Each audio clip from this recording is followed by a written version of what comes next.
ഇപ്പോൾ നമ്മൾ ചിന്തിക്കുന്നത് യോഹന്നാൻ എഴുതിയ സുവിശേഷം 4-ാം അധ്യായത്തിന്റെ 27 മുതൽ 42 വരെയുള്ള വാക്യങ്ങളാണ് പ്രധാനമായിട്ടും നമ്മൾ ചിന്തിക്കുന്നത്.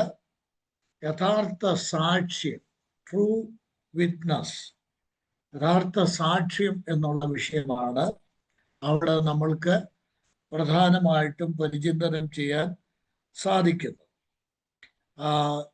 ശമരിയക്കാരി ശമരിയ പട്ടണത്തിൽ പോയി സാക്ഷിക്കുന്നു.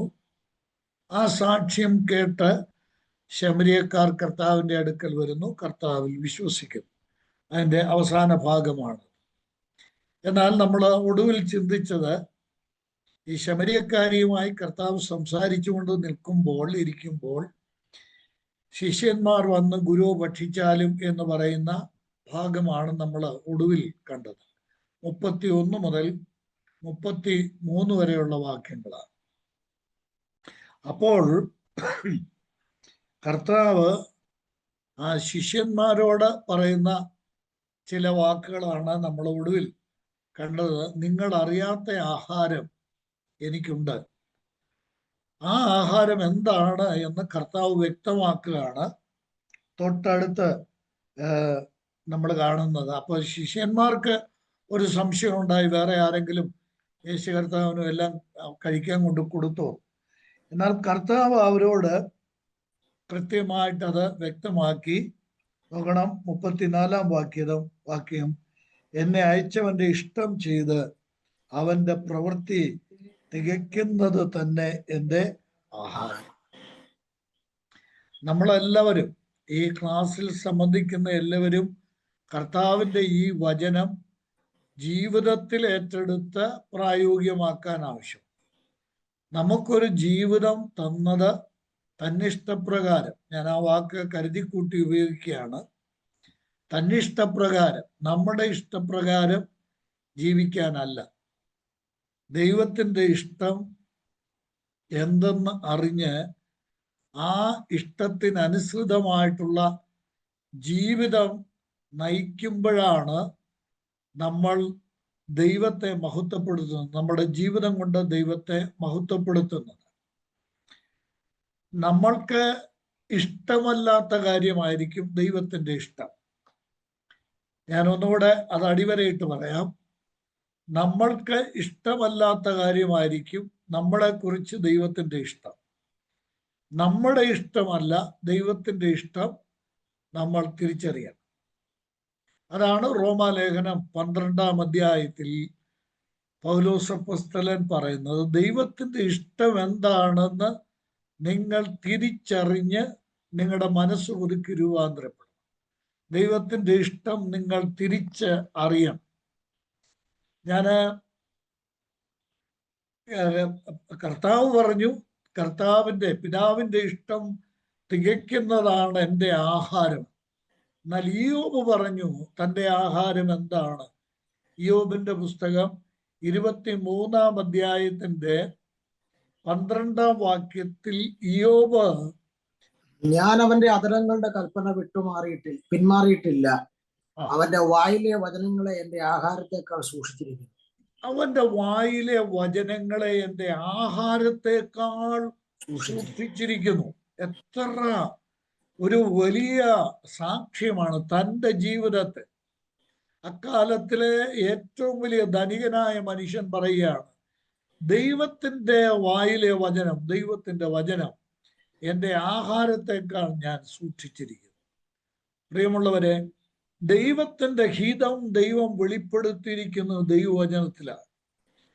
കർത്താവായ യേശു പറഞ്ഞു, ആ ഇഷ്ടം തികയ്ക്കുന്നത് തന്നെയാണ് എൻ്റെ ആഹാരം. ഇയ്യോബ് പറയുകയാണ്, ആ ഇഷ്ടം ഉൾക്കൊള്ളുന്ന വചനമാണ് എൻ്റെ ആഹാരം. നമ്മള് 40-ാം സങ്കീർത്തനം യേശുക്രിസ്തുവിന്റെ സങ്കീർത്തനമാണ്.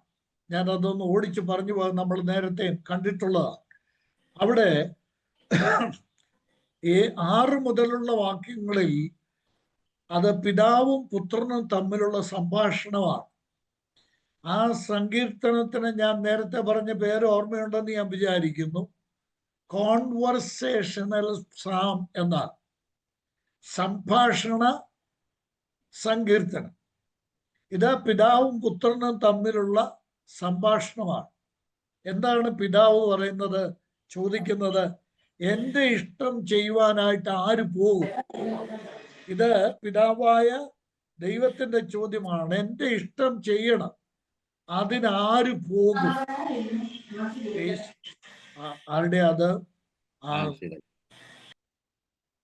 ഓക്കെ, അപ്പോ ആരാണ് എൻ്റെ ഇഷ്ടം ചെയ്യുവാൻ പോകുന്നതെന്ന് ചോദിക്കുമ്പോൾ യേശുക്രിസ്തു പറയുന്ന മറുപടിയാണ് 7-ാം വാക്യമല്ലേ, ഇതാ ഞാൻ വരുന്നു പുസ്തക ചുരുളിൽ എന്നെ കുറിച്ച് എഴുതിയിരിക്കുന്നു. അടുത്ത വാചകം, എന്റെ ദൈവമേ നിന്റെ ഇഷ്ടം ചെയ്യുവാൻ ഞാൻ പ്രിയപ്പെടുന്നു. കണ്ടോ? ന്യായപ്രമാണം എന്റെ ഉള്ളിലിരിക്കുന്നു. നിന്റെ ന്യായപ്രമാണം. ഇത് രണ്ടും കൂടെ ഒന്ന് ലിങ്ക് ചെയ്യുമ്പോൾ ശരിയാവും അല്ലേ? ദൈവത്തിന്റെ ഇഷ്ടം ന്യായപ്രമാണത്തിലാണ് എഴുതിയിരിക്കുന്നത്. യേശു കർത്താവ് പറയുകയാണ്, ആ ഇഷ്ടം ചെയ്യുവാൻ ഞാൻ പ്രിയപ്പെടുന്നു. ഞാൻ വളരെ വേഗത്തിൽ പറയട്ടെ, നമ്മൾ ഇങ്ങനെ സ്ലോലി പോയാൽ ശരിയാകത്തില്ലല്ലോ. അതുകൊണ്ട് ഞാൻ വളരെ വേഗത്തിൽ പറയട്ടെ. എന്താ ദൈവത്തിന്റെ ഇഷ്ടം? ഹനനയാഗങ്ങൾ ദൈവത്തിന്റെ ഇഷ്ടമല്ല. ഭോജനയാഗങ്ങൾ ദൈവത്തിന് വേണ്ട. ദൈവം പറയുക, എനിക്കിതിൽ ഇഷ്ടമില്ല ഈ യാഗത്തിലൊന്നും. യെശയ്യാപ്രവചനം 1-ാം അധ്യായത്തിലുണ്ട്. നിങ്ങളുടെ ഈ യാഗങ്ങളൊക്കെ കണ്ടും അനുഭവിച്ച് ഞാൻ മടുത്തു, എനിക്കിനി വേണ്ട, നിങ്ങളുടെ യാഗങ്ങൾ എനിക്ക് വേണ്ട, ഞാൻ ഇഷ്ടപ്പെടുന്ന യാഗം ഇതല്ല.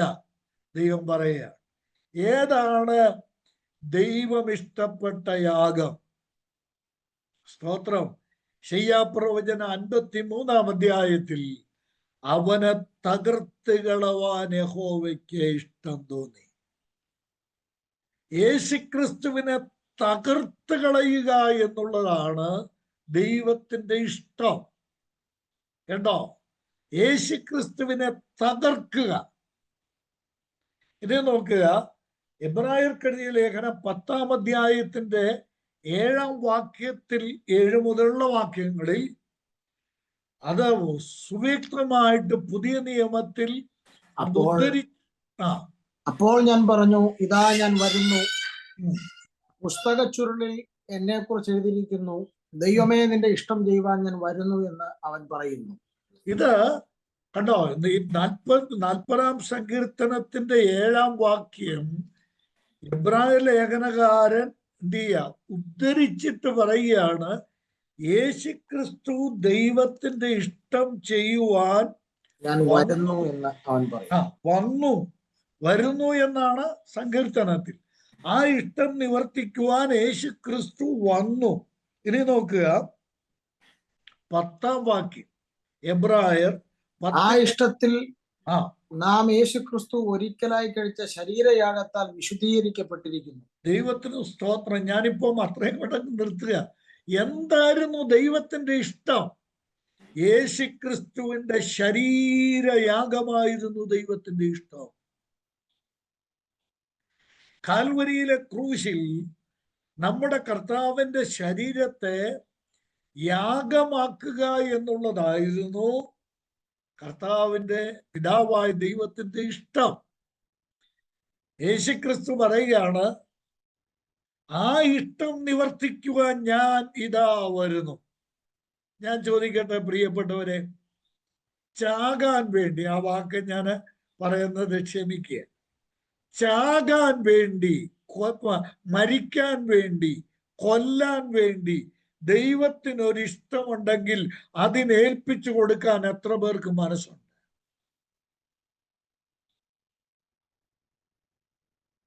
യേശുക്രിസ്തു ഒരിക്കലായി കഴിച്ച ശരീരയാഗം അതായിരുന്നു ദൈവത്തിന്റെ ഇഷ്ടം. ആ ദൈവത്തിന്റെ ഇഷ്ടം നിവർത്തിക്കുകയാണ്. എന്താ? യോഹന്നാന്റെ സുവിശേഷം 4-ാം അധ്യായത്തിൽ നമ്മൾ കണ്ടതെന്താ? ആ ഇഷ്ടം തികയ്ക്കുന്നതാണ് എൻ്റെ ആഹാരം. ഏത്? ദൈവത്തിന്റെ ഇഷ്ടം തികയ്ക്കുന്നതാണ് എൻ്റെ ആഹാരം. കഴിഞ്ഞ ക്ലാസ്സിൽ നമ്മൾ ഒടുവിൽ അത് കണ്ടല്ലോ. ആ ഇഷ്ടം തികച്ചിട്ട് ലോകത്തോടെ കർത്താവ് പ്രഖ്യാപനം ചെയ്തു, സകലവും നിവൃത്തിയായി. ആ ഇഷ്ടം ഞാൻ നിവർത്തിച്ചു. ഞാൻ ഇത് കർത്താവിന്റെ മാതൃക നമ്മുടെ ജീവിതത്തിൽ ഒന്ന് പകർത്താൻ വേണ്ടി ഒരു പ്രബോധനം നൽകിക്കൊണ്ട് അടുത്ത ആശയത്തിലേക്ക് പോകാൻ ആഗ്രഹിക്കുക. കഴിഞ്ഞ ക്ലാസ്സിൽ നമ്മൾ തുടങ്ങി വെച്ചതാണിത്. ഇതിപ്പോ ഇന്നൊന്ന് പൂർത്തീകരിക്കുക.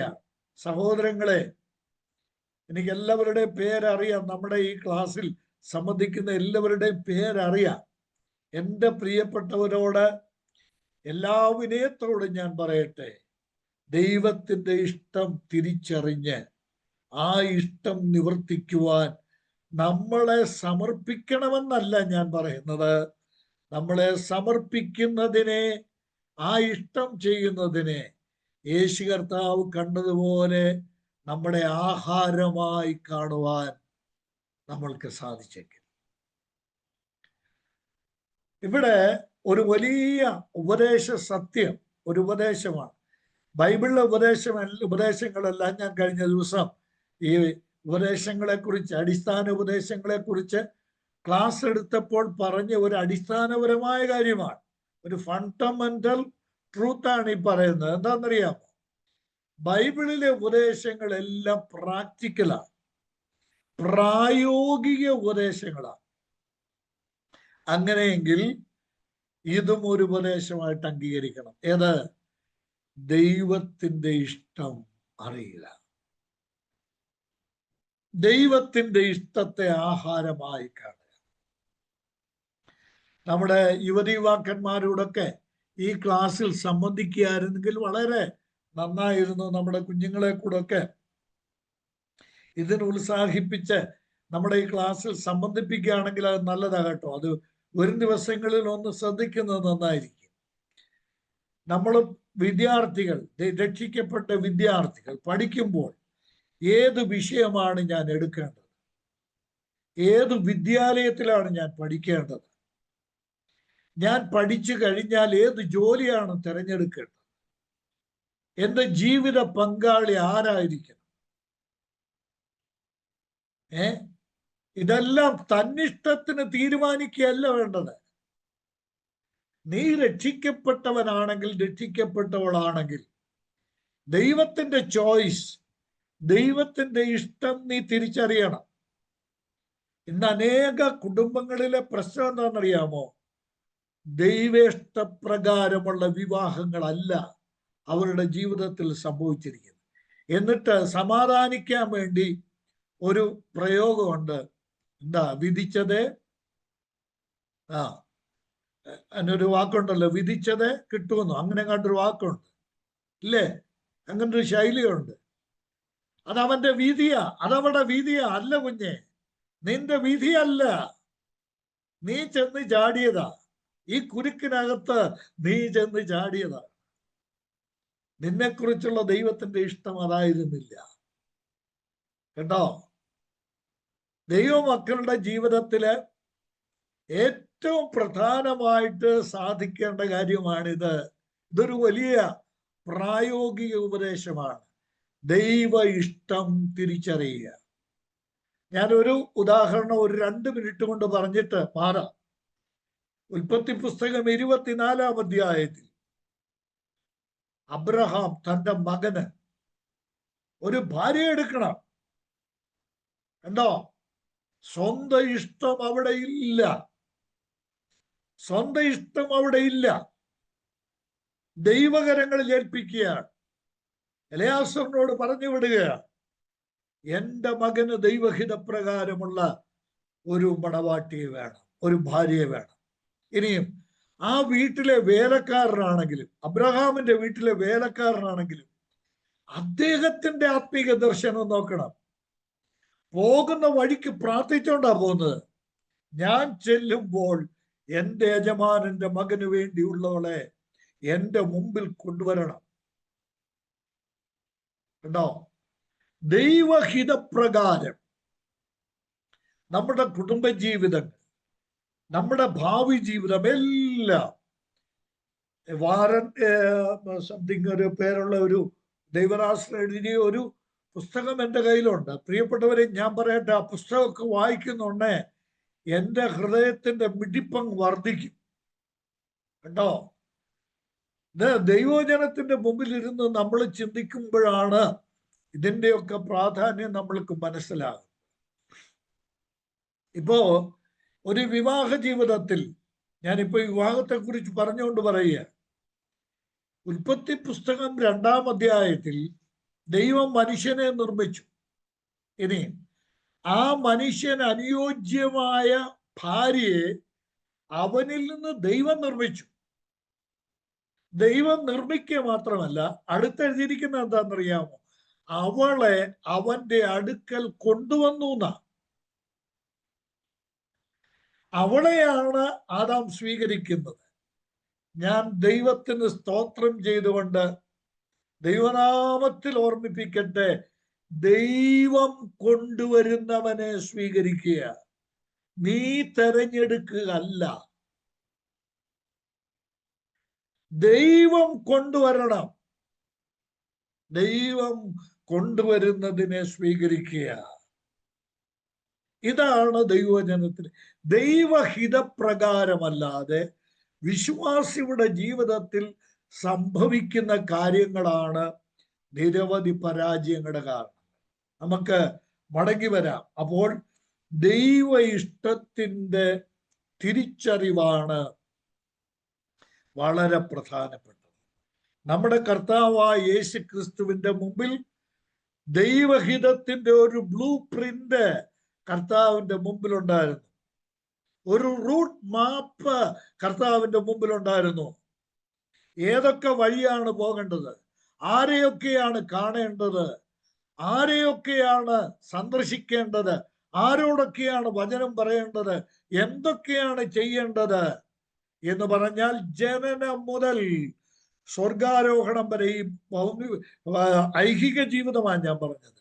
ആ ജീവിതത്തിലെ ദൈവത്തിന്റെ ഇഷ്ടത്തിൽ നിന്ന് കടുകിട മാറാതെയാണ് കർത്താവ് തൻ്റെ പ്രവൃത്തി തികച്ചത്.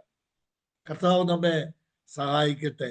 കർത്താവിന്റെ വേലയിൽ ഏർപ്പെടുന്ന ദൈവദാസന്മാരും ദൈവമക്കളെ എൻ്റെ ഈ ക്ലാസ്സിലുണ്ടല്ലോ, ഞാൻ എൻ്റെ സഹോദരങ്ങളോട് വളരെ വിനയത്തോടെ ഓർമ്മിപ്പിക്കട്ടെ, നമ്മുടെ ഇഷ്ടപ്രകാരമുള്ള ശുശ്രൂഷകളിൽ നമ്മൾ ഏർപ്പെടുന്നതല്ല, കർത്താവിൻ്റെ ഇഷ്ടമാണ് നമ്മുടെ ജീവിതത്തിൽ നിവൃത്തിയാകേണ്ടത്.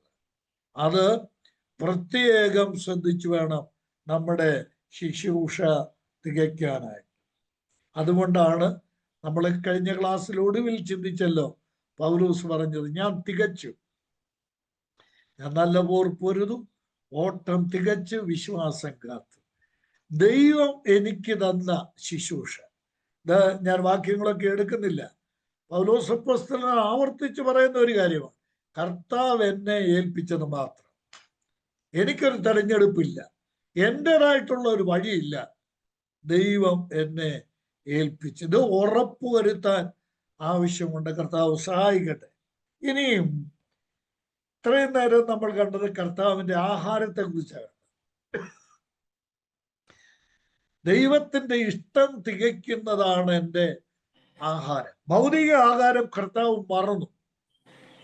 കർത്താവ് എന്ത് ചെയ്തു? ആത്മീക ആഹാരത്തെ മാത്രം കോൺസെൻട്രേറ്റ് ചെയ്യുകയാണ്. ഇനിയും അടുത്ത് പറയുന്നത് ഭൗതിക ആഹാരവും ആത്മീക ആഹാരവും എന്ന വിഷയം പറഞ്ഞിട്ട് കർത്താവ് തൊട്ടടുത്ത് പറയുന്ന വിഷയം നോക്കിയേ, 35-ാം വാക്യം. ഇനി 4 മാസം കഴിഞ്ഞിട്ട് കൊയ്ത്ത് വരുന്നു എന്ന് നിങ്ങൾ പറയുന്നില്ലയോ? നിങ്ങൾ തലപൊക്കി നോക്കിയാൽ നിലങ്ങൾ ഇപ്പോൾ തന്നെ കൊയ്ത്തിന് വെളുത്തിരിക്കുന്നത് കാണും എന്ന് ഞാൻ നിങ്ങളോട് പറയുന്നു. ആഹാരം മാറി ഇല്ലേ? ഭൗതിക ആഹാരവും ആത്മീയ ആഹാരം തൊട്ടു മുമ്പ്. ഇപ്പൊ കൊയ്ത്താണ്. ഭൗതികമായ ഒരു കൊയ്ത്തും ആത്മീയമായ കൊയ്ത്തും, ഇത് രണ്ടും കർത്താവ് ചേർത്ത് വയ്ക്കുക. എന്താ കർത്താവ് പറഞ്ഞത്? 4 മാസം യഹൂദന്മാരുടെ കലണ്ടർ അനുസരിച്ച് കർത്താവ് പറയുമ്പോൾ 4 മാസം കഴിഞ്ഞാണ് കൊയ്ത്ത് വരേണ്ടത്. 4 മാസം കഴിഞ്ഞിട്ട് കൊയ്ത്ത് വരും എന്ന് നിങ്ങൾ പറയുന്നു. പക്ഷേ ഇപ്പോഴേ കൊയ്ത്തിന് വയൽ റെഡിയാണ്.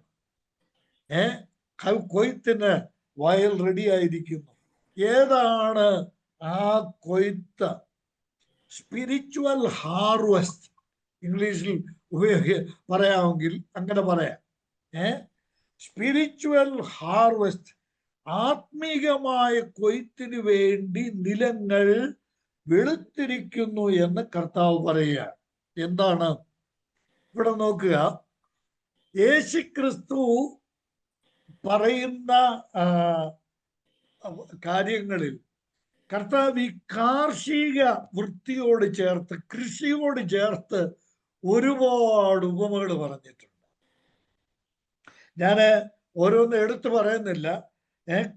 വയലിനെ കുറിച്ച്, മണ്ണിനെ കുറിച്ച്, വിത്തിനെ കുറിച്ച്, ഉഴുതുന്നവനെ കുറിച്ച്, സസ്യങ്ങൾ വളരുന്നതിനെ കുറിച്ച്, മരങ്ങളെ കുറിച്ച്, അതിൻ്റെ വേരിനെ കുറിച്ച്, മരങ്ങളിൽ ഉണ്ടാകുന്ന ഫലങ്ങളെ കുറിച്ച്, ഇനിയും മറ്റ് കൃഷി, ആടിനെ കുറിച്ച്, കന്നുകാലി കൃഷി പോലെയുള്ള ആടിനെ കുറിച്ച്, ഇടയന്മാരെ കുറിച്ച്, ഇങ്ങനെ നോക്കിയാൽ കർത്താവ് പറഞ്ഞ ഉപമകളൊക്കെ നോക്കിയേ കാർഷിക മേഖലയോട് ബന്ധപ്പെടുത്തി, കൃഷിയിടങ്ങളോട് ബന്ധപ്പെടുത്തി ധാരാളം ഉപമകളാണ് കർത്താവ് പറഞ്ഞിരിക്കുന്നത്. ഇവിടെയും അപ്രകാരം ഒരു ഉപമയാണ് കൊയ്ത്തിനെ കുറിച്ച് പറയുക.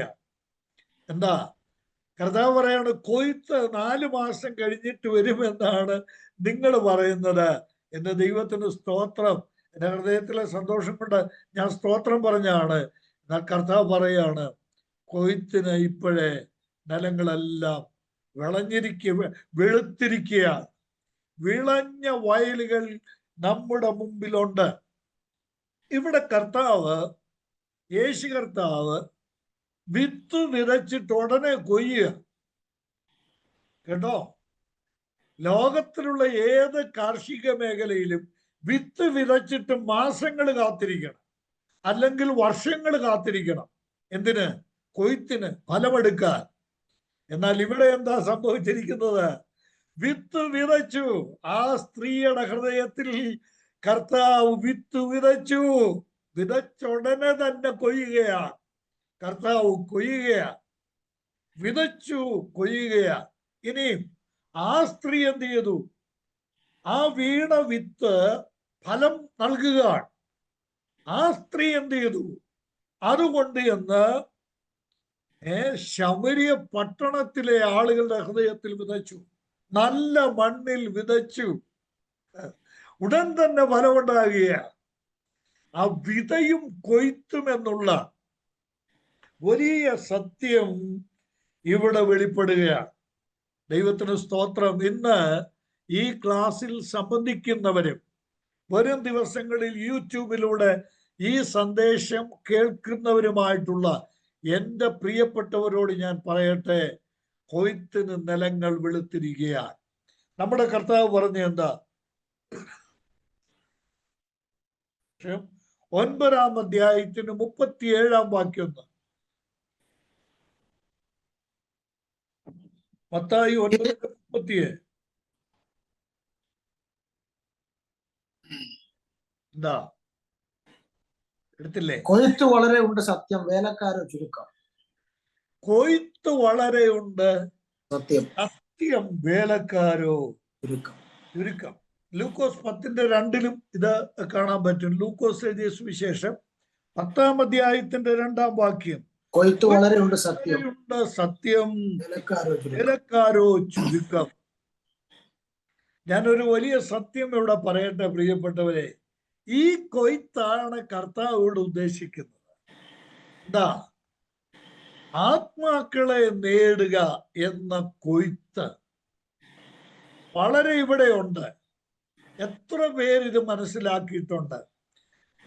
ഞാന് ഈ ഭാഗത്ത് പറഞ്ഞിരിക്കുന്ന ഒരു കാര്യം 2 ലൂക്കോസ് 10:2 കൊയ്ത്ത് വളരെ ഉണ്ട്, സത്യം വേലക്കാരോ ചുരുക്കം. ആകയാൽ കൊയ്ത്തിന്റെ യജമാനനോട് തന്റെ കൊയ്ത്തിന് വേലക്കാരെ അയക്കേണ്ടതിന് അപേക്ഷിക്കും. നമ്മൾ കൊയ്ത്തിന് പോകാനല്ല പറയുന്നത്, നമ്മൾ കൊയ്യാനല്ല പറയുന്നത്. കൊയ്യണം, അത് നമ്മുടെ ഉത്തരവാദിത്വമാണ്, കൊയ്യുക എന്നുള്ളത്. പക്ഷേ കർത്താവ് പറയുന്നത് എന്താണെന്നറിയാമോ? കൊയ്ത്തിന്റെ യജമാനനോട് പ്രാർത്ഥിക്കണമെന്ന്. ഞാൻ ചോദിക്കട്ടെ, നമ്മുടെ പ്രാർത്ഥനകളിൽ എത്ര പേര്, എൻ്റെ ദൈവമേ, ഞാൻ ഇത് വളരെ എളിമയോടെ പറയുകയാണ്, നമ്മുടെ പ്രാർത്ഥനയുടെ അലകും പിടിയും മാറണ്ടേ. എന്തിനു വേണ്ടിയാ ഇന്ന് പ്രാർത്ഥിക്കുന്നത്? എന്തിനു വേണ്ടിയാ പ്രാർത്ഥിക്കുന്നത്? ഇത്രയും കിട്ടിയിട്ട് തികഞ്ഞില്ലേ? ഇത്രയൊക്കെ പോരെ?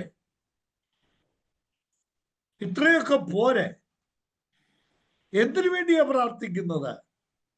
കർത്താവ് പറഞ്ഞ വിഷയത്തിന് വേണ്ടി പ്രാർത്ഥിക്കണം. എന്തിനാ? കൊയ്ത്തു വളരെയുണ്ട്. ഈ ലോകമാകുന്ന വയൽ മുഴുവൻ വിളഞ്ഞു കിടക്കുകയാണ്. എന്തിന്? കൊയ്ത്തിന് പോകാൻ കർത്താവ് നിന്നെ വിളിക്കുന്നു. നിനക്ക് അത് സാധിക്കുന്നില്ലെങ്കിൽ കൊയ്ത്തിന്റെ യജമാനനോട് പ്രാർത്ഥിക്കാനെങ്കിലും കഴിയല്ലേ? കർത്താവേ, കൊയ്ത്തിനു വേണ്ടി ദാസന്മാരെ അയക്കണമേ എന്ന് പ്രാർത്ഥിക്കാൻ തീർച്ചയായിട്ടും നമ്മൾക്ക് സാധിക്കയില്ലേ? കർത്താവായ യേശുക്രിസ്തു ആഗ്രഹിച്ച കൊയ്ത്ത് 36 മുതൽ 38 വരെയുള്ള വാക്യങ്ങൾ നോക്കുക. ഒരു വലിയ കൊയ്ത്ത് കർത്താവ് ആഗ്രഹിച്ചു. ആ ആഗ്രഹിച്ച കൊയ്ത്ത് കർത്താവ് സാധിച്ചു. അവിടെ താൻ ഉദ്ദേശിച്ച കൊയ്ത്ത് കർത്താവ് സാധിച്ചു. സുക്കാർ എന്ന ആ പട്ടണത്തിൽ, എവിടെ? ശമരിയ പട്ടണത്തിൽ വലിയൊരു കൊയ്ത്ത് കർത്താവ് ആഗ്രഹിച്ചു. അത് കർത്താവ് സാധിച്ചു. വചനം വിതച്ച് കർത്താവ് അതിൻ്റെ കൊയ്ത്ത് നടത്തുകയാണ്. ഇവിടെ ഒരു കാര്യം കൂടെ ഞാൻ ഈ ഭാഗം സൂക്ഷിച്ചു നോക്കുക. അവിടെ ശിഷ്യന്മാര് കാഴ്ചക്കാരായിട്ട് നിൽക്കുകയാണ്. ശിഷ്യന്മാരൊന്നും ചെയ്യുന്നില്ല. കർത്താവിന്റെ ശിഷ്യന്മാരൊന്നും ചെയ്യുന്നില്ല. കർത്താവാണ് വിതയ്ക്കുന്നതും കൊയ്യുന്നതും. ഞാൻ ഓർമ്മിപ്പിക്കട്ടെ എൻ്റെ പ്രിയ സഹോദരങ്ങളെ, വിതയ്ക്കും കൊയ്ത്തിനുമുള്ള നല്ല മാതൃക നമ്മുടെ കർത്താവായ യേശു തന്നെയാണ്. യേശുക്രിസ്തുവിനെയാണ് വിതയ്ക്കുവാനും കൊയ്യുവാനും നമ്മൾ മാതൃകയാക്കേണ്ടത്. ദൈവവചനം വിതയ്ക്കുന്നതിനും ആത്മീകമായ കൊയ്ത്ത് നടത്തുന്നതിനും നമ്മൾ മാതൃകയാക്കേണ്ടത് നമ്മുടെ കർത്താവിനെയാണ്. ഇനിയും മറ്റൊരു പ്രധാനപ്പെട്ട കാര്യം ഇവിടെ കർത്താവ് ആ വിതയോടും കൊയ്ത്തിനോടും ചേർത്ത് പറയുന്ന ആ ഭാഗം നമുക്കൊന്ന് സൂക്ഷ്മമായിട്ട് നോക്കണം. പിൽക്കാലത്ത് കർത്താവ് പറയുകയാണ്, ഈ കൊയ്ത്തിനോട് ബന്ധപ്പെട്ട് കർത്താവ് പറയുകയാണ്, 36-ാം വാക്യം നോക്കട്ടെ. വിതയ്ക്കുന്നവനും കൊയ്യുന്നവനും ഒരുമിച്ച് സന്തോഷിപ്പാൻ തക്കോണം കൊയ്യുന്നവൻ കൂലി വാങ്ങി നിത്യജീവനിലേക്ക് വിളവ് കൂട്ടി വെക്കുന്നു. വിതയ്ക്കുന്നത് ഒരുത്തൻ, കൊയ്യുന്നത് മറ്റൊരുത്തൻ എന്നുള്ള പഴഞ്ചൻ ഇതിൽ ഒത്തിരിക്കുന്നു. കണ്ടോ?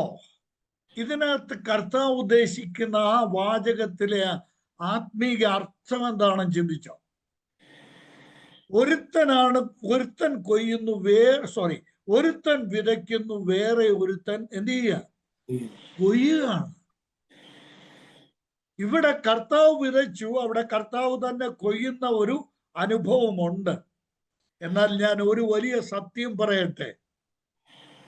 ഇവിടെ കർത്താവ് വിതച്ചത് പിൽക്കാലത്ത്, കേട്ടോ, പിൽക്കാലത്ത് അപ്പോസ്തലന്മാരുടെ പ്രവർത്തികൾ 8-ാം അധ്യായത്തിൽ ഫിലിപ്പോസ് ചെന്ന് വിത്ത് വിതച്ച് ശമരിയ പട്ടണത്തിൽ താൻ കൊയ്യുന്നുണ്ട്.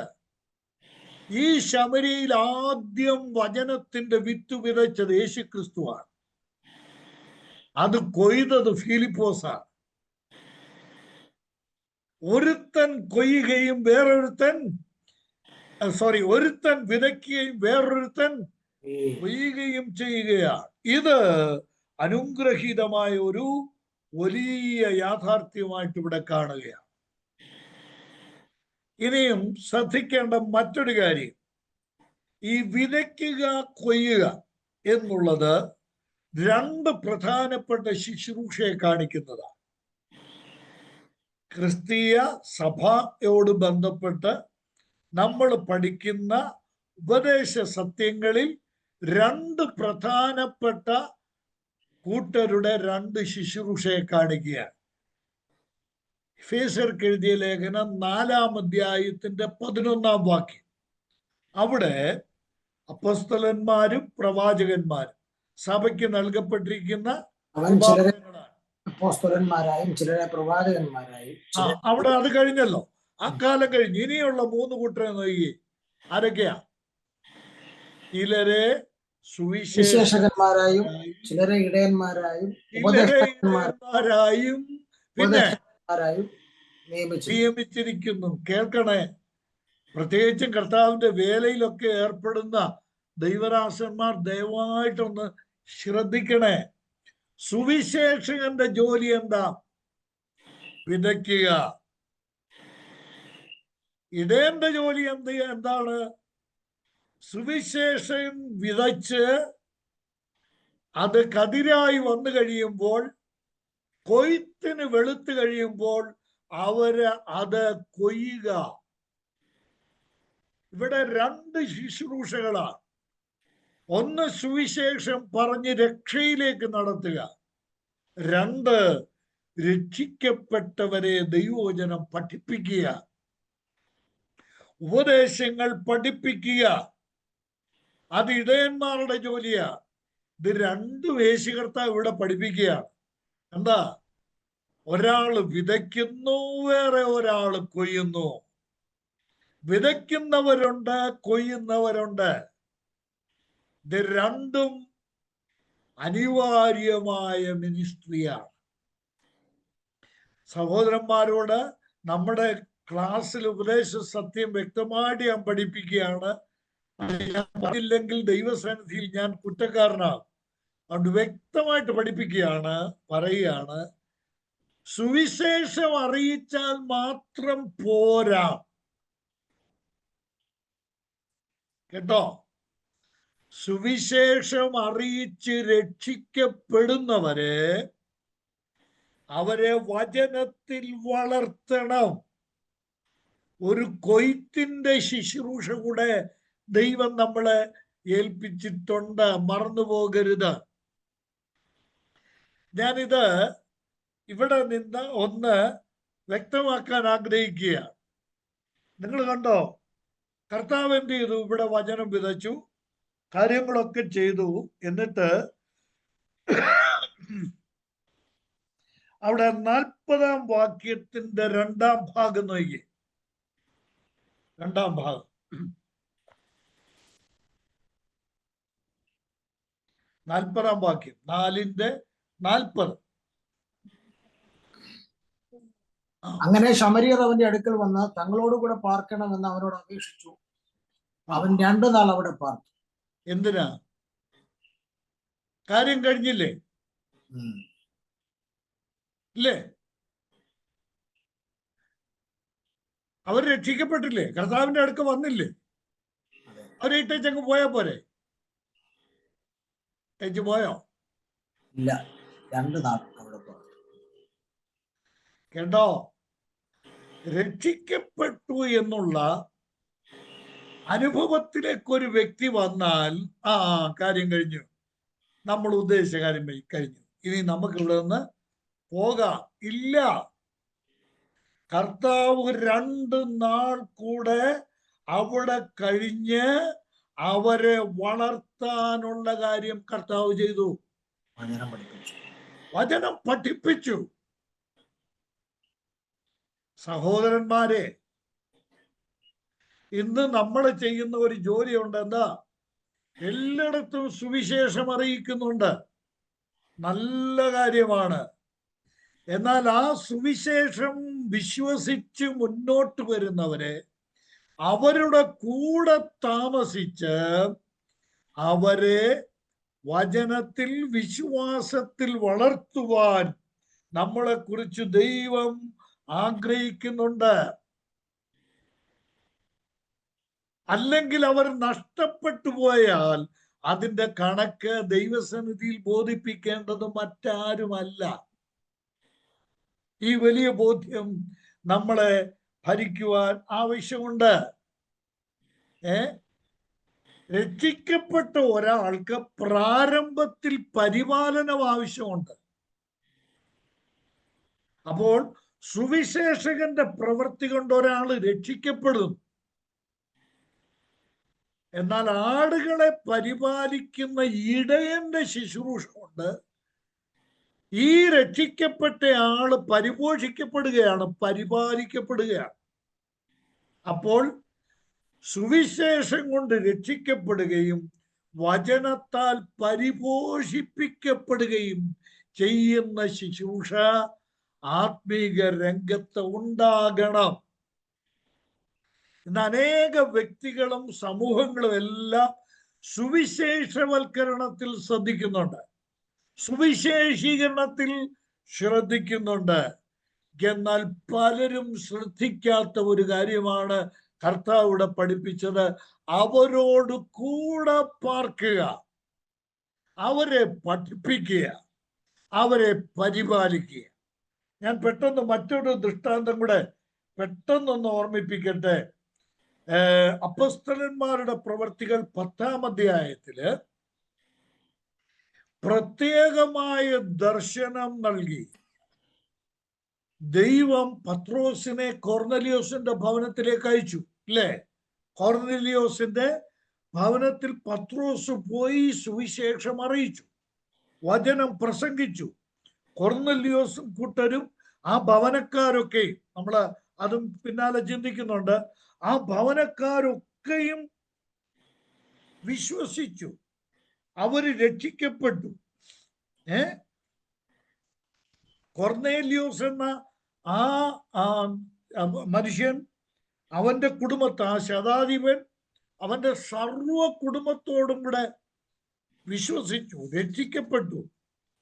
പത്രോസ് അവരെ സ്നാനപ്പെടുത്തി. ഇനി ശ്രദ്ധിക്കണേ, 41-42 വാക്യങ്ങൾ. അപ്പോസ്തലന്മാരുടെ പ്രവർത്തികൾ. സകല ജനത്തിനുമല്ല, ദൈവം മുൻകൂട്ടി നിയമിച്ച സാക്ഷികളായി അവൻ മരിച്ചവരിൽ നിന്ന് ഉയർത്തെഴുന്നേറ്റ ശേഷം അവനോടുകൂടെ തിന്നുകുടിച്ചവരായി ഞങ്ങൾക്ക് തന്നെ പ്രത്യക്ഷനാക്കി തന്നു. ജീവികൾക്കും മരിച്ചവർക്കും ന്യായാധിപതിയായി ദൈവത്താൽ നിയമിക്കപ്പെട്ടവൻ അവൻ തന്നെ എന്ന് ജനത്തോട് പ്രസംഗിച്ച് സാക്ഷീകരിപ്പാൻ അവൻ ഞങ്ങളോട് കൽപ്പിച്ചു. പത്രോസ് പ്രസംഗിച്ചുകൊണ്ടിരിക്കുമ്പോൾ തന്നെ അവരുടെ മേൽ ആത്മാവ് വന്നു. അവർ വിവിധ ഭാഷകളിൽ സംസാരിച്ചു. അവരും രക്ഷിക്കപ്പെട്ടു എന്നുള്ളതിന്റെ വ്യക്തമായ അടയാളം അവിടെ ദൃശ്യമായി. ഇനി നോക്കട്ടെ, 48-ാം വാക്യം നോക്കിയേ. പത്രോസ് അവരെ യേശുക്രിസ്തുവിന്റെ നാമത്തിൽ സ്നാനം കഴിപ്പിക്കാൻ കൽപ്പിച്ചു. അവൻ ചില ദിവസം അവിടെ താമസിക്കണമെന്ന് അവർ അപേക്ഷിച്ചു. കണ്ടോ? അവൻ ചില ദിവസങ്ങൾ അവിടെ പാർക്കണമെന്ന് അവർ അപേക്ഷിച്ചു.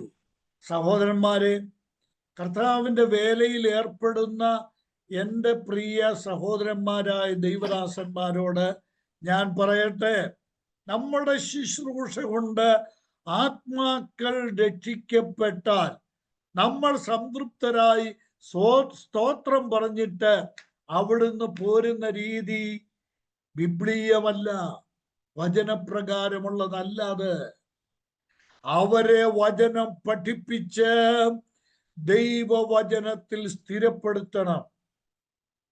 കേട്ടോ? ഇതാണ് വിതയും പിന്നെ കൊയ്ത്തും. വിത മാത്രം പോരാ, കൊയ്ത്തും ആവശ്യമാണ്.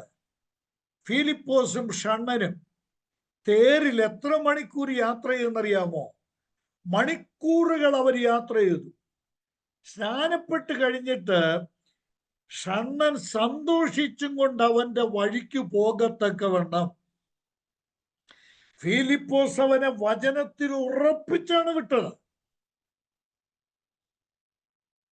കേട്ടോ, വചനം പറഞ്ഞു, വെള്ളത്തിലിറക്കി സ്നാനപ്പെടുത്തിയിട്ടങ്ങ് പോവല്ല. അത്രയും ദൂരത്തെ യാത്ര കൊണ്ട് തുടർന്ന് അവൻ എങ്ങനെ ജീവിക്കണം, എത്യോപ്യയിൽ ചെന്നാൽ അവൻ ചെയ്യേണ്ട ശുശ്രൂഷ എന്താണ്, ഇതെല്ലാം ആ മനുഷ്യനെ ബോധ്യപ്പെടുത്തിയിട്ടാണ് അയച്ചത്. സഹോദരന്മാരെ, ഇതിനെ ലഘുവായിട്ട് ആരും കാണരുത്.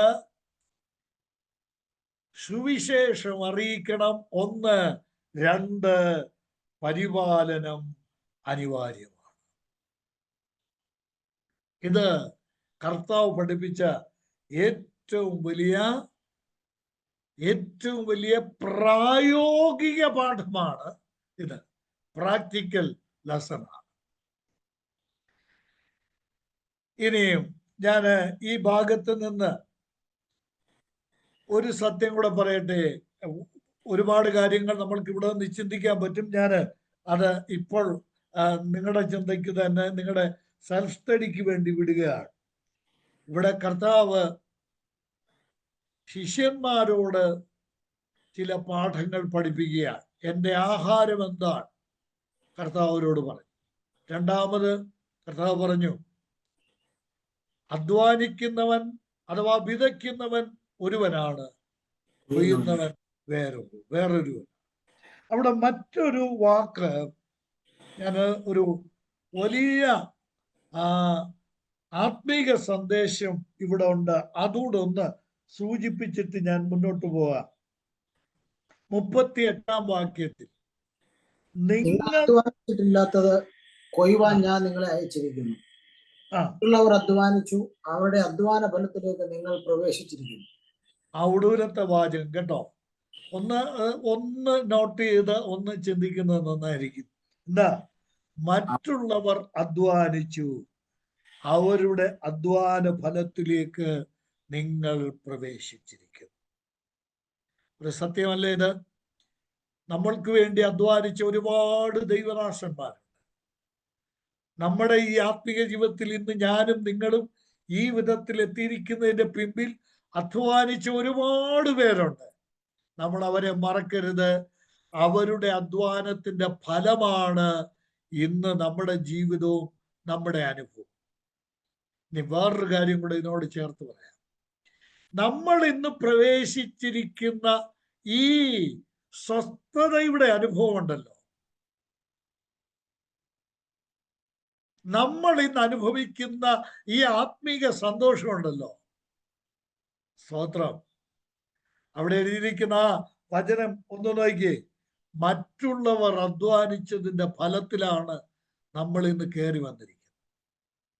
ആരൊക്കെ അധ്വാനിച്ചതാണ്? ആരധ്വാനിച്ചതാണ്? പിതാവും പുത്രനും പരിശുദ്ധാത്മാവും ചേർന്ന് അധ്വാനിച്ച വലിയ അധ്വാനത്തിന്റെ ഫലത്തിലാണ് ഞാനും നിങ്ങളും ഇന്ന് ആയിരിക്കുന്നത്. സ്വർഗത്തിലെ ദൈവത്തിന്റെ അധ്വാനം, യേശുക്രിസ്തുവിന്റെ അധ്വാനം, പരിശുദ്ധാത്മാവിന്റെ അധ്വാനം, ത്രിയേക ദൈവത്തിന്റെ അധ്വാനത്തിന്റെ ഫലത്തിലേക്കാണ് ഓരോ ദൈവവൈതലും പ്രവേശിച്ചിരിക്കുന്നത്. ഇതൊരു വലിയ ആത്മീക സത്യം കൂടെ ഈ വചനത്തിൽ കർത്താവ് പ്രകാശനം ചെയ്യുക. മറ്റുള്ളവർ അധ്വാനിച്ചു, പിതാവും പുത്രനും പരിശുദ്ധാത്മാവും അധ്വാനിച്ചു. നമ്മൾ ആ അധ്വാനത്തിന്റെ ഫലത്തിലേക്ക്, അഥവാ ആ അധ്വാനത്തിന്റെ ഫലം ഇന്ന് നമ്മൾ അനുഭവിക്കുന്നു എന്നുള്ള ആത്മീക അനുഭവവും നമ്മൾക്കിവിടെ ചിന്തിക്കുവാനായി സാധിക്കുന്നതാണ്. ഈ പട്ടണ നിവാസികൾ കർത്താവിന്റെ അടുക്കൽ വന്നു. അതാണ് 39-ാം വാക്യത്തിൽ നമ്മൾ വായിക്കുന്നത്. ആ സ്ത്രീ കർത്താവിന്റെ അടുക്കൽ മടങ്ങി വന്നു. മാത്രമല്ല, പട്ടണ നിവാസികൾ കർത്താവിലേക്ക് വന്നു. അവര് ആ സ്ത്രീയുടെ സാക്ഷ്യം കേട്ടവരാണ്. 39-ാം വാക്യം നോക്കിക്കാട്ട. ഞാൻ ചെയ്തതൊക്കെയും അവൻ എന്നോട് പറഞ്ഞു എന്ന് സ്ത്രീ സാക്ഷ്യം പറഞ്ഞ വാക്കു നിമിത്തം ആ പട്ടണത്തിലെ പല ശമര്യരും അവരിൽ വിശ്വസിച്ചു. ഇതാണ് യഥാർത്ഥ സാക്ഷ്യം. യേശുക്രിസ്തുവിനെ കുറിച്ച് സാക്ഷിച്ചു, ആ പട്ടണക്കാർ വിശ്വസിച്ചു. അങ്ങനെ ശമര്യർ അവന്റെ അടുക്കൽ വന്നു. അവന്റെ അടുക്കൽ വന്നപ്പോൾ അവർ പറയുകയാണ്, ഞങ്ങളോടുകൂടെ 2 നാൾ പാർക്കണം. ഏറ്റവും അധികം പേര് അവന്റെ വചനം കേട്ട് വിശ്വസിച്ചു. എന്റെ ഒടുവിലത്തെ ആ ഭാഗം ഞാൻ വായിച്ചു വിടുകയാണ്. ഇനിയും നിന്റെ വാക്കുകൊണ്ടല്ല ഞങ്ങൾ വിശ്വസിക്കുന്നത്, ഞങ്ങൾ തന്നെ കേൾക്കുകയും അവൻ സാക്ഷാൽ ലോകരക്ഷിതാവെന്ന് അറിയുകയും ചെയ്തിരിക്കുന്നു എന്ന് സ്ത്രീയോട് ആ പട്ടണ നിവാസികൾ പറഞ്ഞു. യഥാർത്ഥമായ സാക്ഷ്യം, യഥാർത്ഥമായ വിശ്വാസം, അതാണ് ഈ ഭാഗത്തിന്റെ ഒടുവിൽ നമ്മൾ കാണുന്നത്. ഇത് നമ്മുടെ ജീവിതത്തിലും മാതൃകയാക്കാൻ, കർത്താവിങ്കിലേക്ക് നയിക്കുക, ജനം കർത്താവിങ്കിൽ നിന്ന് കേൾക്കുവാൻ അവസരം സൃഷ്ടിക്കുക.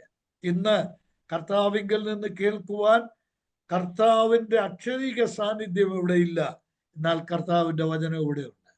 ആ കർത്താവിന്റെ വചനം തീർച്ചയായിട്ടും നമ്മളിലൂടെ കർത്താവിങ്കിലേക്ക് വരുന്നവരറിയുവാനും വചനത്തിൽ സ്ഥിരപ്പെടുവാനും സാധിക്കണം. അതാണ് യഥാർത്ഥ മാതൃക. ഞാൻ ഓർമ്മിപ്പിക്കട്ടെ, ഈ ശമര്യക്കാരെ സംബന്ധിച്ച് നമ്മൾ ചിന്തിച്ചാൽ വേറെ ഒരു ശമര്യനെ നമ്മൾ കാണുന്നുണ്ട്. 10 കുഷ്ഠരോഗികള് കർത്താവ് ഒരുമിച്ച് സൗഖ്യമാക്കി. എന്നാൽ ഒരു ശമര്യക്കാരൻ മാത്രം മടങ്ങി വന്നു. ഈ ശമര്യക്കാരെ കുറിച്ചുള്ള നല്ല സാക്ഷ്യം ഞാൻ പറഞ്ഞതാണ്. കർത്താവ് വിതച്ചതിന്റെ ഫലം ആ പട്ടണ നിവാസികൾ അനുഭവിക്കുകയാണ്. അവർ കർത്താവിനെ അറിയുക. അത് കഴിഞ്ഞിട്ട് എന്ത് ചെയ്യുന്നു? കാലങ്ങൾ അധികം കഴിയുന്നതിന് മുമ്പ് ഒരു ശമര്യക്കാരൻ കുഷ്ഠരോഗിയെ യേശു കർത്താവ് സൗഖ്യമാക്കി. അവൻ കർത്താവിങ്കിലേക്ക് മടങ്ങി വന്നു, കർത്താവിനോട് നന്ദി പറഞ്ഞു. ചില കാലങ്ങൾ കഴിഞ്ഞു. പുതിയ നിയമ സഭ ആരംഭിച്ചപ്പോൾ ഫിലിപ്പോസ് ശമര്യയിൽ ചെന്നു. ശമര്യക്കാർ ദൈവവചനം കേട്ടു. ശമര്യർ കർത്താവിന്റെ മക്കളായി അവിടെ ഒരു സഭയുണ്ടാകുവാൻ ഇടയായിത്തീർന്നു. കർത്താവ് സഹായിക്കട്ടെ. കർത്താവ് ഇവിടെ പറഞ്ഞ ഒരു കാര്യം, സത്യ നമസ്കാരികൾ പിതാവിനെ സത്യത്തിലും ആത്മാവിലും നമസ്കരിക്കുന്ന നാഴിക വരുന്നു എന്ന് പറഞ്ഞിട്ട് ഒരു വാചകം കൂടെ പറഞ്ഞു, ഇപ്പോൾ വന്നുമിരിക്കുന്നു. കണ്ടോ? ഇപ്പോൾ വന്നുമിരിക്കുന്നു. വന്നോ? ഇപ്പോൾ വന്നോ? അവരെല്ലാം യേശുവിന്റെ അടുക്കൽ വന്നു, കർത്താവിനെ ആരാധിക്കുന്നവരായി, കർത്താവിന്റെ മഹത്വത്തെ അംഗീകരിക്കുന്നവരായി തീർന്നു എന്ന് നമ്മൾ അവിടെ കാണുകയാണ്. ഇനി നമ്മൾക്ക് ഈ അധ്യായത്തിന്റെ അവസാന ഭാഗം 43 മുതൽ 54 വരെയുള്ള വാക്യങ്ങൾ പെട്ടെന്ന് ധ്യാനിച്ച് അവസാനിപ്പിക്കണമെന്നാണ് ഞാൻ ആഗ്രഹിക്കുന്നത്. നടക്കുമോ? നമുക്കൊന്ന് ശ്രമിച്ചു നോക്കാം. 2 നാൾ കഴിഞ്ഞിട്ട് ആ ഭാഗം ആരംഭിക്കുന്നത് അങ്ങനെയാണ്. 43-ാം വാക്യം. 2 നാൾ കഴിഞ്ഞിട്ട് അവൻ അവിടെ വിട്ട് ഗലീലയ്ക്ക് പോയി. കർത്താവ് ശമര്യരുടെ കൂടെ 2 ദിവസം താമസിച്ചിട്ട് കർത്താവ് എന്ത് ചെയ്തു? ഗലീലയിലേക്ക് പോവുകയാണ്. ഈ യാത്ര യഹൂദ്യയിൽ നിന്ന് കർത്താവ് ആരംഭിച്ചതാണ്. 4-ാം അധ്യായത്തിന്റെ പ്രാരംഭ ഭാഗത്ത് നമ്മൾ കാണുന്നു. യഹൂദയിൽ നിന്ന് കർത്താവ് ഗലീലയിലേക്ക് പോവുകയാണ്. ഇസ്രായേൽ എന്ന് പറഞ്ഞ രാജ്യത്തിന്റെ തെക്കേ അറ്റത്ത് നിന്ന് ശമരിയ ഒഴിവാക്കിയല്ല, ശമരിയിൽ കൂടെ കർത്താവ്, കൊയ്ത്ത് അവിടെ വളരെ ഉണ്ടെന്ന് കർത്താവിനറിയാം. ആ കൊയ്ത്തൂടെ നടത്തിയിട്ട് ശമരിയിലൂടെ കർത്താവ് ഗലീലയിലേക്ക് പോകുന്ന രംഗമാണ് ഇവിടെ അടുത്ത് നമ്മൾ കാണുന്നത്. അങ്ങനെ കർത്താവ് അവരുടെ കൂടെ 2 ദിവസം പാർത്തിട്ട് ഗലീലയിലേക്ക് പോകുകയാണ്. ആ പോകുന്ന വിവരം പറയുന്നതിനിടയ്ക്ക് യോഹന്നാൻ ഒരു വാചകം ചേർത്തിട്ടുണ്ട്. കണ്ടോ? ആ വാചകം എന്താ? പ്രവാചകൻ തന്റെ പിതൃദേശത്ത് ബഹുമാനം ഇല്ല എന്ന് ദേശത്ത് ബഹുമാനം ഇല്ല അവനില്ല. ഇത് യോഹന്നാൻ ഇതിനിടയ്ക്ക് എഴുതി ചേർക്കേണ്ട വല്ല കാര്യം ഉണ്ടായിരുന്നോ? ഉണ്ട്. എന്താ കാര്യം എന്നറിയാമോ? കർത്താവിന്റെ പിതൃനഗരം എന്ന് പറയുന്നത് ഗലീലയിലാണ്. ഗലീലയിലെ നാസറത്തിലാണ് കർത്താവിന്റെ പിതൃനഗരം. അവിടേക്കാണ് കർത്താവ് പോകുന്നത്. ഇതിൽ ഗലീലയുടെ തെക്കേ അറ്റത്തുള്ള സ്ഥലം എന്ന് പറഞ്ഞാൽ ശമരിയിൽ നിന്ന് ആദ്യം കയറുന്നത് യേശുക്രിസ്തുവിന്റെ സ്വദേശത്തേക്കാണ് കയറുന്നത്. ഗലീലയിലെ ആദ്യത്തെ സ്ഥലം എന്ന് പറയുന്നത് കർത്താവായ യേശുവിന്റെ പിതൃദേശമാണ്. താൻ വളർന്ന നസറേത്താണ്. അവിടെ നിന്ന് ഏകദേശം 20 മൈൽ വടക്കുള്ള സ്ഥലമാണ് കപ്പർന്നഹൂം എന്ന് പറയുന്നത്. എവിടുന്ന്? ഈ നാസറത്തിൽ നിന്ന് 20 മൈൽ അകലെ വടക്കുള്ള ഗലീല കടലിന്റെ തീരപ്രദേശമാണ് കപ്പർന്നഹൂം എന്ന് പറയുന്ന ആ സ്ഥലം. നസറേത്തിനെ ഉദ്ദേശിച്ചാണ് കർത്താവ് പറഞ്ഞത്, ഒരു പ്രവാചകനും തൻ്റെ പിതൃനഗരത്തിൽ ബഹുമാനം ഉണ്ടാകാറില്ല എന്ന് കർത്താവ് പറഞ്ഞത് അവരെ ഉദ്ദേശിച്ചാണ്. ഇനിയും ഇത് കർത്താവ് ആദ്യം തന്നെ പറഞ്ഞിരുന്നു. ലൂക്കോസ് എഴുതിയ സുവിശേഷം 4-ാം അധ്യായത്തിന്റെ 28 മുതൽ 30 വരെയുള്ള വാക്യങ്ങൾ. ഈ ലൂക്കോസ് സുവിശേഷം 4-ാം അധ്യായത്തിന്റെ 16 മുതലുള്ള വാക്യങ്ങൾ വായിച്ചാൽ അവിടെയാണ് യേശു ക്രിസ്തു നസറേത്തിലെ പള്ളിയിൽ ചെന്ന് പുസ്തകം വായിക്കുന്നത്. പള്ളിയിലുള്ളവരെല്ലാം കർത്താവിനെ നോക്കിയതുമെല്ലാം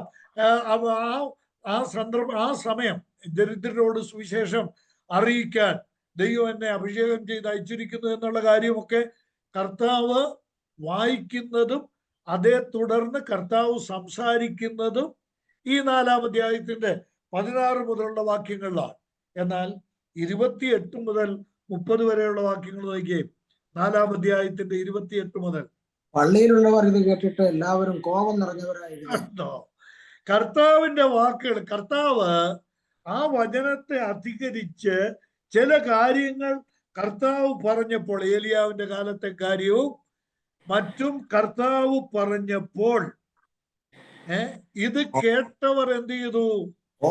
കോപപരവശരായി. എന്നിട്ട് കർത്താവിനെ പട്ടണത്തിന് പുറത്താക്കി. അവരുടെ പട്ടണം പണിതിരുന്ന മലയുടെ വക്കോളം കൊണ്ടുപോയി തലകീഴെ തള്ളിയിടുവാൻ സാധിച്ചു. കണ്ടോ? ഇതാണ് സ്വന്തം നാട്ടുകാര് ചെയ്തത്. സ്വന്തം ദേശക്കാര് ചെയ്തതല്ല, ചെയ്യാൻ ആഗ്രഹിച്ചത്, ശ്രമിച്ചത്. പക്ഷെ കർത്താവ് അവരുടെ നടുവിൽ കൂടി, 30-ാം വാക്യം, അവനും അവരുടെ നടുവിൽ കൂടി കടന്നുപോയി. കർത്താവ് അവരുടെ നടുവിൽ കൂടെ അങ്ങ് രക്ഷപ്പെട്ടു പോവുകയായിരുന്നു. ഈ കോണ്ടെക്സ്റ്റിലാണ് കർത്താവ് പറഞ്ഞത്. ഇനി 24-ാം വാക്യം നോക്കിയേ. ഈ സന്ദർഭത്തിലാണ് കർത്താവ് പറയുന്നത്, പ്രവാചകനും തന്റെ പിതൃനഗരത്തിൽ സമ്മതനല്ല എന്ന് ഞാൻ സത്യമായി നിങ്ങളോട് പറയുന്നു. ഒരു പ്രവാചകനും തന്റെ പിതൃനഗരത്തിൽ സമ്മതനല്ല. ഇതറിഞ്ഞുകൊണ്ടാണ് കർത്താവായ യേശു ക്രിസ്തു അവിടോട്ട് നാസറേത്തിലേക്ക് ചെല്ലുന്നത്, ഗലീലയിലേക്ക് ചെല്ലുന്നത്. ഇതേ വചനം കർത്താവ് വേറൊരു സന്ദർഭത്തിലും പറഞ്ഞിട്ടുണ്ട് കേട്ടോ. അത് മത്തായി സുവിശേഷം 13-ാം അധ്യായത്തിന്റെ 57-ാം വാക്യത്തിലാണ്. മത്തായി 13:57. യേശു അവരോട്, ഒരു പ്രവാചകൻ തന്റെ പിതൃനഗരത്തിലും സ്വന്തം ഭവനത്തിലും അല്ലാതെ ബഹുമാനമില്ലാത്തവനല്ല എന്ന് പറഞ്ഞു. എത്രയോ വലിയ സത്യമാണ്. സ്വന്തം നഗരക്കാർക്കും പിന്നെ സ്വന്തം വീട്ടുകാർക്കും മുറ്റത്തെ മുല്ലയ്ക്ക് മണമില്ല. അവർക്ക് മനസ്സിലായില്ല. അവർക്ക് ആ നമ്മുടെ കർത്താവിന്റെ മഹത്വം അവർക്ക് അറിയാൻ സാധിച്ചില്ല. ഇത് ഈ കർത്താവ് അവിടെ ചെന്നപ്പോൾ ഇത് തന്റെ ഹൃദയത്തിലുണ്ട്. നസറേത്തിലേക്കും ഗലീലയിലേക്കും കർത്താവ് ചെല്ലുമ്പോൾ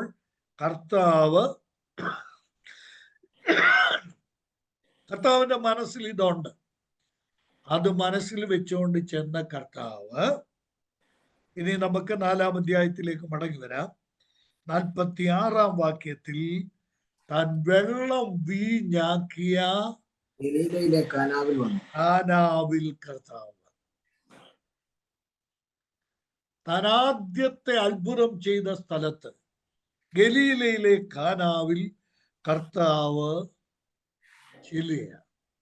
ഈ കാന എന്ന് പറയുന്നത് നസ്രേത്തിൽ നിന്ന് ഒരു കർത്താവ് ചെന്ന ആ നസ്രേത്തിന് വളരെ അടുത്ത സ്ഥലമാണ്. കൂടി വന്നാൽ ഒരു 10 മൈലിന്റെ വ്യത്യാസം വല്ലതും കാണുള്ളൂ. വടക്കുള്ള സ്ഥലമാണ് ഈ കാന എന്ന് പറയുന്ന സ്ഥലം. അവിടെ കർത്താവ് ചെന്നു. നോക്കണം, അവിടെ ഒരു പ്രധാനപ്പെട്ട കാര്യം നടക്കുന്നുണ്ട്. എന്താ? അന്ന് മകൻ രോഗിയായിരുന്ന ഒരു രാജഭൃത്യൻ ഗവർണർ ഉണ്ടായി. അല്ലല്ല, കർത്താവ് അവിടെ ചെന്നപ്പോഴ് 45-ാം വാക്യത്തില് അവൻ ഗലീലയിൽ എത്തിയപ്പോൾ ഗലീലക്കാർ തങ്ങളും പെരുന്നാളിന് പോയി. അവൻ യെരൂശലേമിൽ വെച്ച് പെരുന്നാൾ ചെയ്തൊക്കെ കണ്ടതുകൊണ്ട് അവനെ അംഗീകരിച്ചു. കണ്ടോ? ഒരു പ്രവാചകനും തന്റെ പിതൃനഗരത്തിലോ വീട്ടിലോ സമ്മതനല്ല. എന്നാൽ നസ്രേത്തുകാർ യേശുക്രിസ്തുവിനെ വേണ്ട നിലയിൽ ബഹുമാനിച്ചില്ല എങ്കിലും ആ നസ്രേത്ത് ഉൾപ്പെടുന്ന ഗലീലയിലുള്ളവർ പലരും കർത്താവിൽ വിശ്വസിച്ചിരുന്നു. കണ്ടോ? 45-ാം വാക്യത്തിൽ അതാണ്. എന്താ കാരണം? മനസ്സിലാക്കണേ, കർത്താവ് യെരൂശലേമിൽ വെച്ച് പെരുന്നാളിനോടനുബന്ധിച്ച് ഇതേതാ സംഭവം? യോഹന്നാൻ എഴുതിയ സുവിശേഷം 2-ാം അധ്യായത്തിന്റെ 13 മുതലുള്ള വാക്യങ്ങളില് കർത്താവ് ചെയ്ത കാര്യമാണ്. എന്താ? ദൈവാലയത്തിൽ കയറി ദൈവാലയം ശുദ്ധീകരിച്ചത്. ആ പെരുന്നാളിൽ ദൈവാലയം ശുദ്ധീകരിച്ചത് ഈ ഗലീലയിൽ നിന്ന് ഉള്ളവർ കണ്ടു. അതെങ്ങനെയാ കണ്ടത്? ക്ഷണിച്ചോ? ഞാൻ പറയുന്നത് ഇത്തിരി മനസ്സിലാക്കാൻ പ്രയാസമുണ്ടോ? ഒരു പ്രയാസവും ഇല്ല കേട്ടോ. ഒന്ന് ശ്രദ്ധിക്ക. ലോകത്ത് എവിടെയായാലും യഹൂദന്മാർ വർഷത്തിൽ 3 പ്രാവശ്യം യെരൂശലേമിൽ ചെല്ലണം. എന്തിന്? അവരുടെ പെരുന്നാളിനോട്, ഉത്സവത്തോടനുബന്ധിച്ച്. അപ്പോൾ പെസഹ പെരുന്നാളാണ് ഈ 2-ാം അധ്യായത്തിന്റെ 13 മുതൽ രേഖപ്പെടുത്തിയിരിക്കുന്നത്. അപ്പോൾ ഗലീലയിലെ പുരുഷന്മാർ എന്ത് ചെയ്തിട്ടുണ്ട്? ഈ ഉത്സവത്തിന്, പെരുന്നാളിന് എവിടെ ചെന്നിട്ടുണ്ട്? യെരൂശലേമിൽ ചെന്ന് കർത്താവ് ചെയ്ത ആധികാരികമായ പ്രവൃത്തി, കർത്താവ് യെരൂശലേം ദൈവാലയത്തിൽ കടന്നത്, വിൽക്കുന്നവരെയും വാങ്ങുന്നവരെയും പുറത്താക്കിയത്, ദൈവാലയത്തെ ശുദ്ധീകരിച്ചത്, അവർ നേരിൽ കണ്ടവരാണ് ഇവർ. അതുകൊണ്ട് അതാണ് 45-ാം വാക്യത്തിൽ പറഞ്ഞിരിക്കുന്നത്. അത് കണ്ട ഗലീലക്കാർ എന്ത് ചെയ്തു? കർത്താവിൽ വിശ്വസിച്ചു. പലരും, എല്ലാവരും അല്ല, അത് കണ്ട പലരും അവനെ പെരുന്നാളിൽ വെച്ച് കർത്താവ് ചെയ്ത കാര്യങ്ങൾ കണ്ട പലരും അവനെ അംഗീകരിച്ചു. വിശ്വസിച്ചു എന്നല്ല, അവനെ അംഗീകരിച്ചു. കർത്താവിന്റെ ആ പ്രവൃത്തിയെ യേശു കർത്താവ് ഒരു പ്രവാചകൻ എന്ന നിലയിൽ അംഗീകരിക്കുവാൻ അവരെ പ്രേരിപ്പിച്ച കാര്യമായി. അങ്ങനെ ആ സാഹചര്യത്തിൽ കർത്താവ് അവിടെ ചെന്നപ്പോൾ ഗലീലയിലെ കാനായിൽ ഒരു സംഭവം നടക്കുക. നമ്മുടെ സമയം അവസാനിക്കുന്നതുകൊണ്ട് ഞാൻ ആ സംഭവം ഒന്ന് തുടങ്ങി വെക്കാം. എന്താ സംഭവം? ഒരു രാജഭൃത്യൻ എവിടെയുള്ള ആളാണെന്നറിയാമോ? കപ്പർന്നഹൂമിൽ ഉള്ളയാളാണ്. കപ്പർന്നഹൂമിൽ താമസിച്ചിരുന്ന ഒരു രാജഭൃത്യൻ. ഈ രാജഭൃത്യൻ ആരാണെന്നൊക്കെ ഞാൻ പിന്നീട് വ്യക്തമാക്കാം. അത് ഒരു അസംഷനാണ്, അതൊരു ഊഹമാണ്. ഹേരോദാവിന്റെ കൊട്ടാരത്തിലെ ഒരു രാജഭൃത്യനായിട്ടാണ് ഇദ്ദേഹത്തെ കുറിച്ച് പല വേദപണ്ഡിതന്മാരും പറഞ്ഞിരിക്കുന്നത്. അതിനെന്താ കൃത്യമായ തെളിവില്ല. ഞാൻ ആ വേദഭാഗമൊക്കെ പിന്നാലെ പറയാം. ഈ മനുഷ്യൻ കപ്പർന്നഹൂംകാരനാണ്. എന്നാൽ കപ്പർന്നഹൂംകാരനായി ഈ മനുഷ്യൻ, കോണ്ടക്സ്റ്റ് നോക്കണം, ഇദ്ദേഹം എന്ത് ചെയ്തു? കപ്പർന്നഹൂമിൽ നിന്ന് താൻ താഴേക്ക് സഞ്ചരിച്ച് കപ്പർന്നഹൂമിൽ നിന്ന് യേശുക്രിസ്തുവിന്റെ അടുക്കൽ വന്നിരിക്കുകയാണ്. കാനായിൽ, യേശുക്രിസ്തു കാനായിൽ ഉണ്ട് എന്ന് അറിഞ്ഞുകൊണ്ട് ഈ രാജഭൃത്യൻ കപ്പർന്നഹൂമിൽ നിന്ന് യേശുവിന്റെ അടുക്കൽ എത്തിയിരിക്കുകയാണ്. യേശുക്രിസ്തു യഹൂദ്യ ദേശത്ത് നിന്ന് ഗലീലയിൽ വന്നു എന്ന് കേട്ടാണ് 47-ാം വാക്യം, കേട്ടാണ് ഈ മനുഷ്യൻ കർത്താവിന്റെ അടുക്കൽ വന്നത്. എന്താണ് തന്റെ പ്രശ്നം? തന്റെ മകൻ രോഗിയായിരിക്കുന്നു, മരിക്കാറായിരിക്കുന്നു എന്നാണ്. മരിക്കാറായിരിക്കുന്ന ഈ മകന് സൗഖ്യം ആവശ്യപ്പെട്ടുകൊണ്ടാണ് ഇദ്ദേഹം കർത്താവിന്റെ അടുക്കൽ വന്നത്. രാജഭൃത്യനാണ്. രാജാവ്, അന്നത്തെ അവിടുത്തെ ഗലീലയിലെ രാജാവ് ആരാണെന്നറിയാമോ? ഹേരോദാവ്. അവിടുത്തെ ഗവർണർ ഹേരോദാവ്. ഹേരോദാവിന്റെ കൊട്ടാരത്തിലെ ഭൃത്യനാണ്, വിശ്വസ്തനായ മനുഷ്യനാണ്. ഇദ്ദേഹമാണ് തൻ്റെ മകൻ മരിപ്പാറായിരിക്കുന്നു എന്നുള്ളത് കൊണ്ട് കർത്താവിന്റെ അടുക്കൽ വന്നത്. ഞാനിങ്ങനെ പറഞ്ഞ് ഇന്നത്തെ ക്ലാസ് അവസാനിപ്പിക്കട്ടെ. ഈ മനുഷ്യന്റെ വിശ്വാസമാണ് ഇവിടെ കർത്താവായ യേശുക്രിസ്തു ഏറ്റവും അധികം അഭിനന്ദിക്കുന്നത്. അവൻ കർത്താവിന്റെ അടുക്കൽ വന്നിട്ട് തൻ്റെ മകൻ മരിക്കാറായിരിക്കുന്നു എന്നതുകൊണ്ട് താൻ യേശുവിന്റെ അടുക്കൽ വന്നു. അടുത്ത വാക്യത്തിൽ പറയുന്നത്, യേശു അവനോട്, കർത്താവ് അവനോട് പറയുകയാണ്, നീ എൻ്റെ അടുക്കൽ വരാൻ കാരണമുണ്ട്. ഞാൻ ചെയ്യുന്ന അടയാളങ്ങൾ അത്ഭുതങ്ങളും കൊണ്ടാണ് നീ എൻ്റെ അടുക്കൽ വന്നത്. എന്നാൽ അവൻ കർത്താവിനോട് പറയുന്ന ഒരു വാചകമുണ്ട്, കർത്താവേ, എൻ്റെ മകൻ മരിക്കും മുമ്പേ വരണേ. കണ്ടോ? എൻ്റെ മകൻ മരിക്കും മുമ്പേ അവിടുന്ന് വരണേ. ഇതാണ് വിശ്വാസം. ഈ വിശ്വാസത്തിന്റെ മഹത്തരമായ ഉന്നതമായ ഭാഗം നമ്മൾ തൊട്ട് കാണുകയാണ്. കർത്താവിനോട് ഇവൻ പറയുന്നത് നീ ഒന്ന് വരണമെന്നാ പറയുന്നത്. എന്നാൽ കർത്താവിനോട് പറഞ്ഞത് ഞാൻ വരേണ്ട കാര്യമില്ല. നോക്കിയേ, അടുത്ത് കർത്താവ് പറയുന്നത് എന്താ? 50-ാം വാക്യം, പൊയ്ക്കൊള്ളുക, നീ പൊയ്ക്കൊള്ളുക, നിന്റെ മകൻ ജീവിച്ചിരിക്കുന്നു. ഇതിനിടയ്ക്ക് എന്ത് സംഭവിച്ചെന്നറിയാമോ? ഇതിനിടയ്ക്ക് നീണ്ട സമയമുണ്ട്. ആ സമയം ഈ ഭാഗത്ത് വ്യക്തമാക്കുന്നുണ്ട്. അവൻ സൗഖ്യമാകുന്ന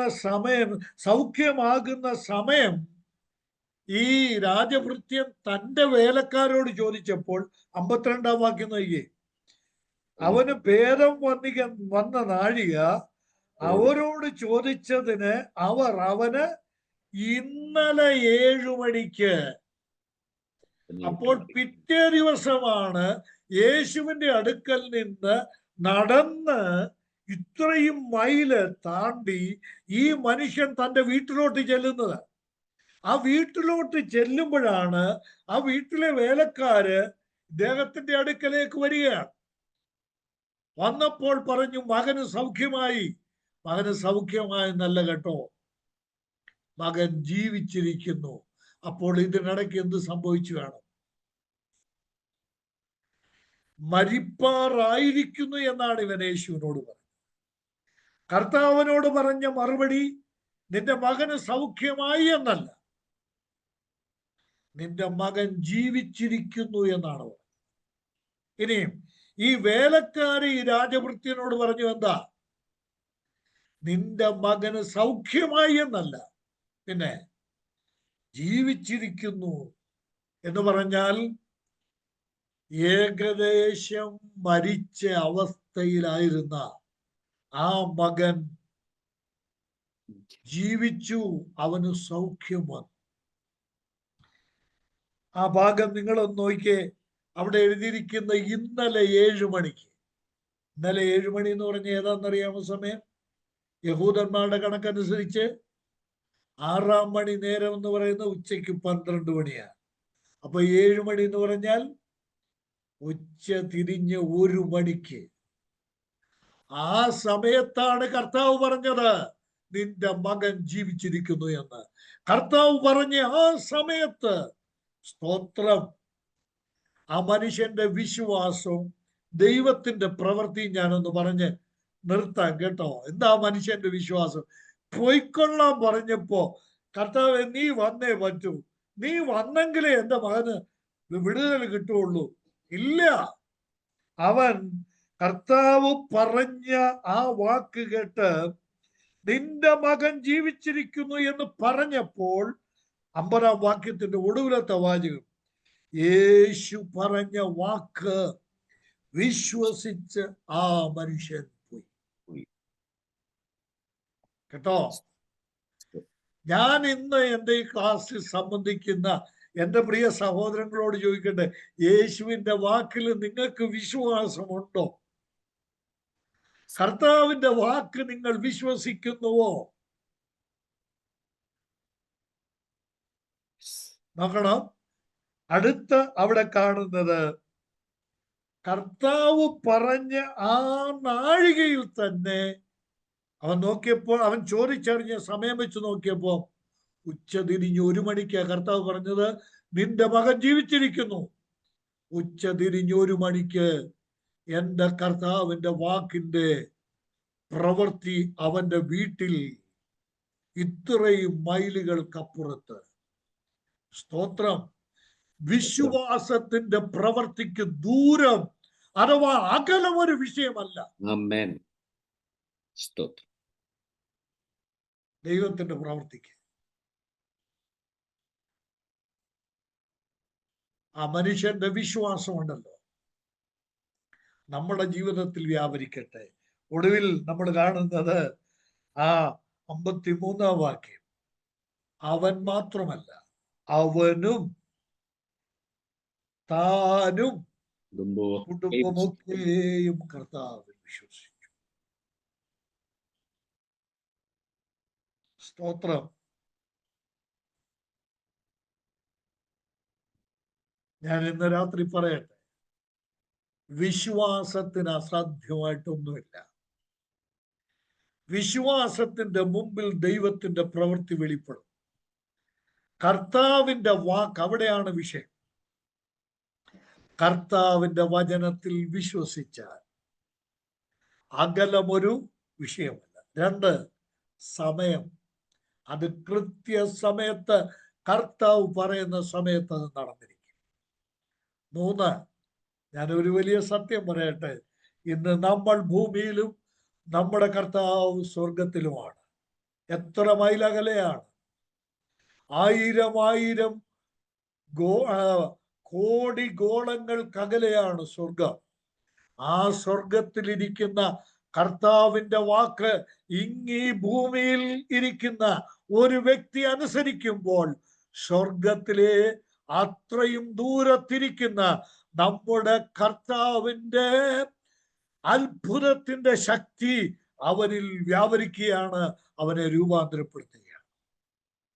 അകലം വിശ്വാസത്തിന്റെ പ്രവൃത്തിക്ക്, ദൂരം വിശ്വാസത്തിന്റെ പ്രവൃത്തിക്ക് ഒരു തടസ്സമായിരിക്കുന്നില്ല. കർത്താവ് നമ്മളെ സഹായിക്കട്ടെ. ഇന്ന് തീർച്ചയായിട്ടും ദൈവാത്മാവ് വിവിധ നിലയിൽ നമ്മളോട് സംസാരിച്ചിട്ടുണ്ട്. അത് ഉൾക്കൊള്ളുവാൻ, കർത്താവിൽ കൂടുതൽ വിശ്വസിക്കുവാൻ കർത്താവ് നമ്മെ സഹായിക്കട്ടെ. കുടുംബമായി കർത്താവിൽ വിശ്വസിച്ച് ഒരുപാട് ചരിത്രങ്ങളുണ്ട് കേട്ടോ. കൊർന്നലിയോസിന്റെ ഭവനമുണ്ട്, ലുദിയായുടെ ഭവനമുണ്ട്, പിന്നെ ഫിലിപ്പിയൻ ജയിലറുടെ കാരാഗ്രഹ പ്രമാണി അദ്ദേഹത്തിന്റെ, ഇങ്ങനെ ഒരുപാട്, കൊരിന്ത്യർക്കെഴുതിയ ലേഖനം 1-ാം അധ്യായത്തിൽ ക്രിസ്പോസും കുടുംബവും, ഇങ്ങനെ കുടുംബം നമ്മൾ മാത്രമല്ല, നമ്മുടെ കുടുംബവും കർത്താവിൽ വിശ്വസിക്കാൻ യേശു ക്രിസ്തുവിന്റെ വിശ്വാസത്തിന്റെ പ്രവൃത്തിക്ക് സാധിക്കും. അത് സാധ്യമാകട്ടെ. കർത്താവ് നമ്മളെ ഏവരെയും അനുഗ്രഹിക്കട്ടെ. ദൈവനാമം മഹത്വപ്പെടട്ടെ.